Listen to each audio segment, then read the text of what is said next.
straight to the point with this thing because I had a disturbing dream last night. And I don't know who this is for. This may resonate with maybe one person in my collective. But in the dream, there was a couple. Now, this couple could have differences because a lot of times in my dreams, it's always like the opposite of what it is. So in the dream, it was an interracial couple, right? So in real life, it could be a couple that's the same sex. It could be a couple that have a difference in age. It could be a couple, whether it's like the man is older, the girl is younger, the woman is older, the guy is younger. Um, it could be whatever, okay? There's just a significant difference with two people being together. And basically, in the dream, um, this girl was dating this guy.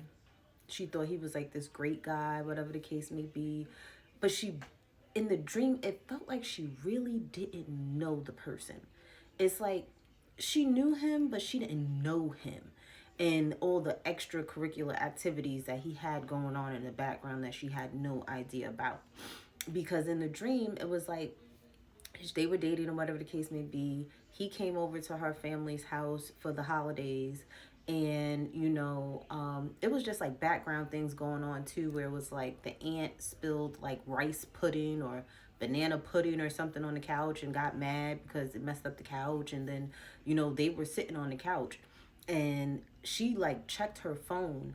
And I guess it was results for a pregnancy test from the doctor. And the results had said she was pregnant.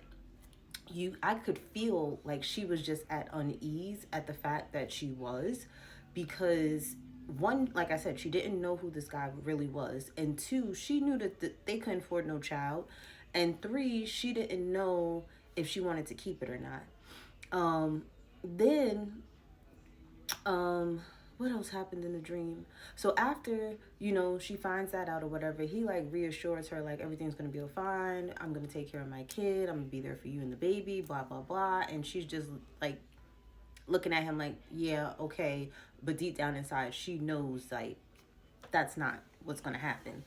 And then in the background, while they're at this house, I started noticing outside of the house, out the window, because I'm like looking out the window and I keep seeing like this person like circling the block, looking at the house, circling the block, looking at the house. And then the dream jumped back to when they were like out somewhere and it's the same vehicle, the same guy. Like, so somebody's been following this guy that this girl has been dating and watching him heavily. And I just kept getting the feeling like this guy was into something that was crazy. And this girl had no idea what she had herself into with this person, because they portrayed to be one person and they're really the total opposite. So then they leave. He takes her to his place, wherever he's staying at. And he's like staying in this place. It gave me the feeling of a halfway house, but it wasn't a halfway house. It's kind of like a house where like there was just a bunch of men renting out rooms type of thing. And I remember the girl wearing a black shirt. It was a black and white, it was an all black long sleeve shirt, but the picture was white, and it was a picture of Shawn Michaels, the wrestler. If you know, you know, okay, from WWF. And I remember her, hugged up on the guy, and they were walking up to the house, and some of the guys were coming in. And I remember it was a big heavy set guy with brownish, blondish, long hair. And he goes, oh, she's my type of girl.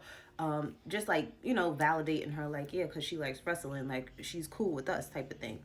And then they go in the house for a little bit. And then the girl gets a phone call from her family members. And I don't know if it was the mom or her aunt or whoever the person was. It was a female that called her and was like, yo, you need to come back to the house, like, immediately.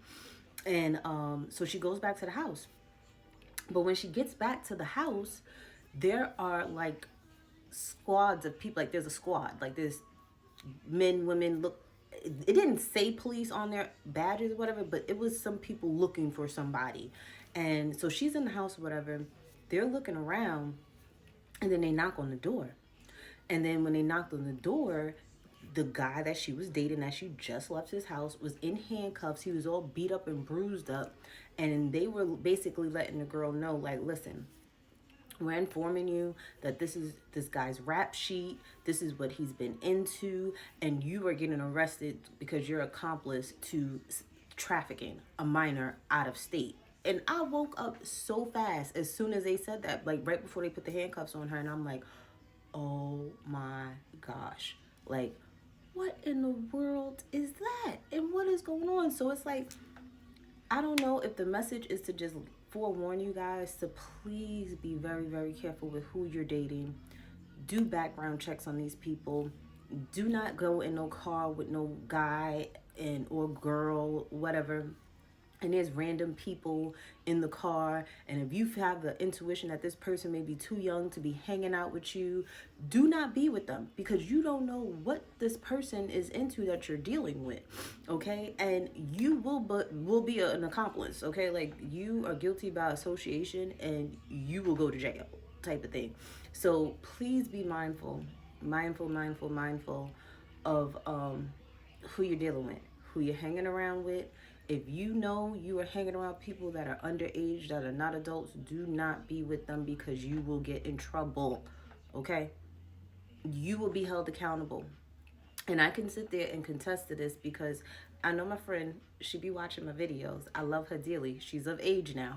But when we were in high school, I had no idea that, because in Virginia, in some of the classes, like, it was 11th and 12th graders in the elective classes, like our fashion class, our art classes, gym classes, stuff like that. Like, it was 11th and 12th graders. In New York, it wasn't like that. It was just 12th graders, 11th graders. But in Virginia and VA, they mixed us up, the juniors and the seniors, for certain classes. And we went to prom together, and I'm not going to say no names, but long story short, we all were drinking. We were all underage drinking, but all of the seniors that were in the limo were the age of 18, and she wasn't. Thank God, she had family that was in law enforcement. Thank God they didn't press charges, and thank God, I'm not going to say all of us, but some of us were still able to graduate after that situation. And it's like, things could turn so fast within a blink of an eye, and you may not be that lucky. So please, please, please, please be mindful of the people that you're hanging around, the people that you're dating. Know the people that you are hanging around, because you just never know what people are doing behind closed doors or when they're not around you. Okay, they may perpetrate a fraud and portray to be one way, and really they're another. And then on top of it, your safety matters too, because if they will traffic her, what makes you think they won't traffic you? Okay?